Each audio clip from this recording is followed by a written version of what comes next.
మరో breaking news చూస్తున్నాం. CM Revanth రెడ్డిపై BRS working president KTR Twitter వేదికగా మండిపడ్డారు. నేషనల్ హెరాల్డ్ కేసులో రేవంత్ రెడ్డి పేరు పెట్టడంతో సీఎం అవినీతి బండారం మొత్తం బయటపడిందని అన్నారు కేటీఆర్.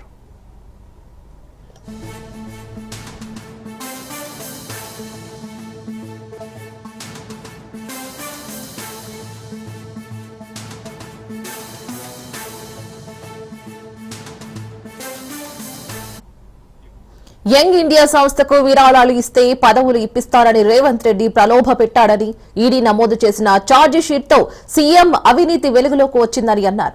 అధికారం కోసం ముఖ్యమంత్రి కాకముందే కాంగ్రెస్ పార్టీ పెద్దలకు వందల కోట్లు కట్టబెట్టిన వ్యవహారం కుండబద్దలు కొట్టినట్లయిందని అన్నారు కేటీఆర్.